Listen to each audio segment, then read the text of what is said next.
নমস্কার বন্ধুরা, কসমিক গ্লোতে আপনাদের সকলকে স্বাগত। আজকে আমরা আলোচনা করব লামা ফেরা যে সকল শিক্ষার্থীরা শিখেছেন তাদের যে কিটগুলো প্রোভাইড করা হয়েছে, অর্থাৎ লামা ফেরার জন্য যখন আপনারা বুকিং করেন তখন অলরেডি কিছু কিট থাকে যেগুলো লামা ফেরার ওয়ার্কশপে যখন আমি শেখাই তখন সেগুলোর প্রয়োজন হয় এবং সেগুলো দিয়ে সিম্বল ড্র করা এবং ওয়াটার চার্জ থেকে শুরু করে বাস্তু পজিটিভ রাখা, বিভিন্ন ধরনের ডিটক্সিফিকেশনের জন্য কিন্তু ওই কিটগুলো এসেনশিয়াল হয়। তো ওই কিটে যে সকল জিনিসগুলো থাকে সেই সকল জিনিসগুলোর প্রপার ইউটিলাইজেশন তো অবশ্যই জানা বোঝা ভীষণভাবে প্রয়োজন, যেগুলো সমস্ত কিছু ওয়ার্কশপে শেখানো হয়। কিন্তু তার পাশাপাশি একটা ভীষণ ভাইটাল জিনিস রয়েছে, সেটা হচ্ছে যে কিট পরিশোধন। কিট যেটা সকল কিছুকে, সব কিছুকে, মানে আমাদের গ্রহ থেকে আরম্ভ করে আমাদের জল, আমাদের কোষ, আমাদের হোল বডি, আমাদের mental body, physical body, spiritual body, সকল কিছুকে ডিটক্সিফাই করছে। আমরা যেখানে থাকছি, আমাদের বাসস্থান, আমাদের বাস্তুকে ডিটক্সিফাই করছে। ঠিক তেমনভাবে যার সাহায্যে করছি, অর্থাৎ ওই কিটটারও কিন্তু সময় সময় পরিশোধন করা ভীষণভাবে প্রয়োজন, তাকে এনার্জি দেওয়া ভীষণভাবে প্রয়োজন। এবং সেটা কিন্তু আমরা যারা ওনার, আমরা যারা ওই কিট নিয়ে কাজ করছি তারাই ইউজ করতে পারবো, মানে তাদের এটা করতে হবে। তো এগুলোও কিন্তু আমাদের ওয়ার্কশপে আমরা বলে থাকি। কিন্তু অনেক সময় কি হয় যে একটা ওয়ার্কশপ শেষ হয়ে যাচ্ছে, আপনারা প্র্যাকটিস করছেন বা আপনারা অন্য কাউকে শেখাচ্ছেন ইত্যাদি, কিন্তু প্র্যাকটিস করতে করতে, নিজের হিলিং করতে করতে বা অন্যের হিলিং করতে করতে অনেক সময় ভুল হয়ে যায়। অনেক সময় মনে হয় যে না, আমরা হয়তো অনেক দিন ধরে করে আসছি, এটা এখন পরিশোধন না করলেও হবে, বা আরও কয়েকটা ক্লিনজিং হিলিং করে নিই। কিন্তু সময়ে সময় করা ভীষণভাবে এসেনশিয়াল।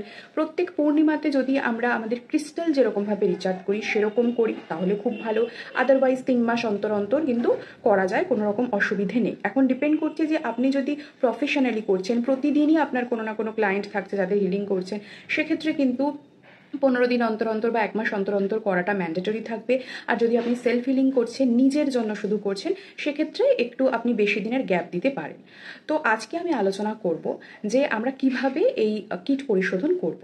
তো প্রথমে যেমন দেখতেই পাচ্ছেন যে এই যে ড্রেসটা থাকে, এই যে রোবটা থাকে, এটা বেসিক্যালি আমাদের পরতে হয় লামা ফেরার জন্য, বিকজ এটা মেরুন কালারের রয়েছে। এটা একটা ড্রেস যেটা ওপর থেকে গলিয়ে পরতে হয় এবং ছেলে মেয়ে নির্বিশেষে যারা শিখবেন প্রত্যেকের জন্য এই ড্রেসটা কিন্তু ম্যান্ডেটরি থাকবে। এছাড়া এই ড্রেসটার সাথে এইটা যে মালাটা থাকে, এটা হচ্ছে আমরা জানি যে লামা ফেরা পুরো ব্যাপারটাই হচ্ছে বৌদ্ধ তন্ত্রের একটা প্র্যাকটিস। এবং বৌদ্ধ তন্ত্র বলতে গেলে বা বৌদ্ধ কথাটা আসছেই গৌতম বুদ্ধ থেকে। বুদ্ধ মানে হচ্ছে আমরা জানি যে বেসিক্যালি বুদ্ধি, আমাদের ইন্টেলিজেন্স, সেটাকে সঠিকভাবে কাজে লাগানো, কামনেসের সাথে কোথায় প্রয়োগ করা উচিত না প্রয়োগ করা উচিত, এগুলোই হচ্ছে প্রপার বুদ্ধি। তো বোধি বৃক্ষের নিচে তিনি কিন্তু নির্বাণ লাভ করেছিলেন, মানে আমি মানে মহান গৌতম বুদ্ধের কথাই বলছি। তো সেক্ষেত্রে এই যেটা বলা হয় যে বোধি বৃক্ষের যে ফলটা থাকে সেটা দিয়েই কিন্তু এই মালাটা গাঁথা হয়, একদম অরিজিনাল। মানে ওয়ার্কশপের যা চার্জ থাকে, আমার থেকে যারা শিখেছেন তারা জানেন, তার বেশ অনেকটা পরিমাণ কিটের ক্ষেত্রে চলে যায়। মানে এর যে একটা এই কিটগুলোর দামই হচ্ছে প্রায় অনেকটা চলে যায়। যাই হোক, কারণ অরিজিনাল জিনিসের একটা তো ভ্যালু থাকে। তো এটা হচ্ছে সেই ফল, তো সেই ফল দিয়ে গাঁথা। তো বোধিবৃক্ষের মালা, এটাকে স্কেচু মালা বলা হয়, যার সাহায্যে আমরা অরা কাটিং করি। যে কোনো জিনিসের অরাকে আমরা কাট করি, নেগেটিভিটিটাকে আমরা রিলিজ করি। এবং এই যে 4টে স্টিক দেখছেন, এটা বেসিক্যালি ধরুন উডের স্টিক হচ্ছে, এটা হচ্ছে যে আর্থ স্টিক বলে। ঠিক আছে, আমরা যে পজিটিভ এনার্জিটাকে ইনভোক করছি আমাদের লাইফে এবং নেগেটিভ এনার্জিটাকে রিলিজ করে দিচ্ছি, সেটা কোনো না কোনো মিডিয়ার মাধ্যমে হচ্ছে। কিন্তু আমরা যদি নিচে শুয়ে শুয়ে শুয়ে, মানে যে ক্লায়েন্ট বা যার রোগটাকে সারাতে হবে, সেটা যে কোনো প্রকারের রোগ হোক না কেন, সেটা মানে আধ্যাত্মিক, মানসিক, শারীরিক বা আর্থিক বা গ্রহগত যে কোনো সমস্যার জন্যই সে আপনার কাছে আসছে না কেন, সে যখন শুয়ে থাকছে আপনি তার উপর তখন অ্যাপ্লাই করছেন, যদি সে ফিজিক্যালি আপনার সাথে কন্ট্যাক্টে আছে। সেই সকল ক্ষেত্রে এই 4টে স্টিকের কাজ হয়। আর যাদের ডিস্টেন্স হিলিং হয় তাদের ক্ষেত্রে এই 4টে স্টিকের কাজ হয় না। কিন্তু আমরা যারা হিলার, আমরা যারা নিজের হিলিং করব, অন্যের হিলিং করব, তাদের প্রত্যেকের কাছেই তো স্টিকগুলো থাকছে, তো এই স্টিকেরও কিন্তু পরিশোধন করতে হবে। এটা বেসিক্যালি আর্থিংটা হতে দেয় না, যাতে আমরা যে এনার্জিটা পাচ্ছি সেটা যেন আবার রিলিজ না হয়ে যায়, মাটিতে একদম যেন চলে না যায়। কারণ কারেন্ট, ইলেকট্রিক এগুলো নিয়ে পড়াশোনা করলে আমরা জানি যে আর্থিংয়ের একটা ব্যাপার থাকে, ঠিক আছে। এই জন্যই যেমন একটা ছোটো এক্সাম্পল দিচ্ছি, যে এই যে সুইচ বোর্ডে কোনো প্রবলেম হলে বা আমাদের অনেক সময় আমরা মানে ঝটকা খাই, কারেন্ট লেগে যায়, বা অনেকের মানে কারেন্ট জেনারেশনের মাধ্যমে, কারেন্ট জেনারেট করার মাধ্যমে যে মানুষ মারা যায়, ঠিক আছে, সেটা কেন? কারণ কি, যে সেটা একদম মাটির সাথে, মানে এখানে অনেক ব্যাপার আছে, পজিটিভ, নেগেটিভ, নিউট্রাল, বিভিন্ন রকম ব্যাপার থাকে।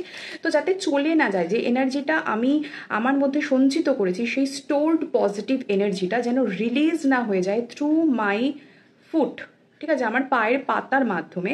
তো সেই জন্য আমার বডির মাধ্যমে, কারণ পুরো বডিটাই তখন একটা লাইং পজিশনে থাকছে, ঠিক আছে, মানে শয়ন অবস্থায়। তো সেই কারণে এই 4টে স্টিক কিন্তু গুরুত্ব অনেকখানি এই আর্থিংটার জন্যই। তো এটারও পরিশোধন প্রয়োজন। এবং the last but very vital, এটা যার মাধ্যমে কিন্তু আমরা সিম্বল আঁকি, যেটা হচ্ছে বর্ন স্টিক। তো এখানে ক্লিয়ার কোয়ার্টজ ক্রিস্টাল থাকছে দুটো সাইডে, আমরা যে কোনো একটা সাইড ইউজ করতে পারি, সব ক্ষেত্রেই একই রকম। এইটাই হচ্ছে পার্টিকুলার সিম্বল ড্র করার জন্য কিন্তু থাকছে। আচ্ছা, তো এই কিটে এই 4টে জিনিস আসছে, যারা লামাফেরা জানেনও না তারাও জেনে নিলেন যে এই 4টে কিট দিয়ে কিন্তু আমরা সিম্বল ড্র করব, আমরা নেগেটিভ এনার্জিসকে রিলিজ করব, আমরা পজিটিভ এনার্জিসকে নিজেদের মধ্যে নেব, ঠিক আছে।